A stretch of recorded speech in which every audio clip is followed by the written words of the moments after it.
E aí pessoal, tudo certo? Sou o professor Leonardo e hoje a gente vai falar sobre os índices físicos do solo. Bom, por que a gente vai estudar isso?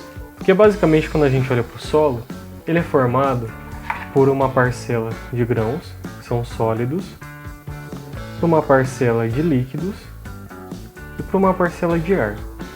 Basicamente os líquidos e o ar, eles ficam nos vazios, que são esses espaços que a gente tem entre os grãos. Isso tudo quando a gente dá esse zoom na nossa partícula de solo. Isso vai fazer com que as propriedades do solo elas se alterem de acordo com a proporção que a gente tiver de sólidos, de ar e de água.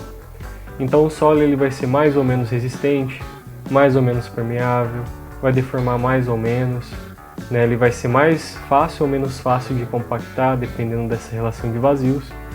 E para isso a gente precisa lançar mão de índices. Mas o que são índices, né? A gente sempre vê índices em muitas situações. Basicamente, os índices são indicadores, né? Então são números no qual a gente consegue identificar algumas propriedades do solo. No caso do solo, a gente pode analisar essa relação dos grãos, né, da parte sólida, da parte de água e da parte de ar. E se a gente pensar em termos de massa, os grãos eles vão ter uma massa ms, a água uma massa mW, o ar ele tem uma massa expressiva nas nossas considerações, e tudo isso aqui, a soma de todas essas massas vai dar a massa do solo. Em termos de volume, os grãos eles vão ter um volume, a água também vai ocupar um volume, o ar também vai ocupar um volume. O volume ocupado pelo ar e pela água é equivalente ao volume de vazios, né? Porque ou os vazios vão ter ar, ou vão ter água, né? Ou uma mistura dos dois. E o volume total de vazios mais os grãos vai dar para nós o volume total do solo. Bom, e quando a gente começa a comparar essas relações entre massas e entre volumes, nós podemos definir alguns índices, uns indicadores. Então o primeiro é a massa específica do solo, que é a razão entre a massa total de solo e o volume total de solo. O segundo é a massa específica da água, então a razão que a gente tem entre a massa da água e o volume da água.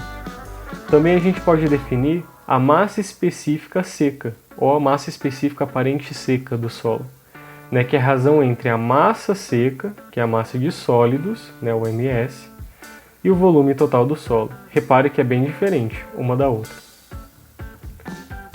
A gente também pode definir a massa específica dos grãos, né, ou da parte sólida, que é a razão que a gente tem entre a massa dos sólidos e o volume dos sólidos. Quando a gente pensa em termos de massa, nós temos esses indicadores, que é essa letra grega que a gente fala que é o ρ, né? Então, a massa específica é sempre indicada pelo ρ. Se a gente pensa em peso, a gente vai utilizar a denominação do gama, né? O gama, então, é para peso,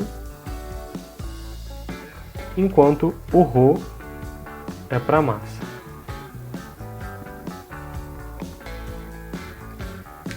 Bom, essas são as primeiras relações que a gente tem, relacionando massas e volumes.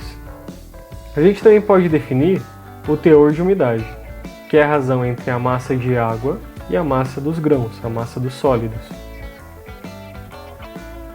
A gente também pode definir relações entre os volumes. Dentre essas a gente tem o índice de vazios, que é a definição do volume de vazios sobre o volume de sólidos, volume dos grãos. A porosidade, que é o volume de vazios sobre o volume total do solo, né? Repare a diferença entre o índice de vazios e a porosidade, né? O denominador são diferentes. E também a gente tem o grau de saturação, que vai indicar o volume de água no volume de vazios. Então, quanto dos vazios está ocupado com água.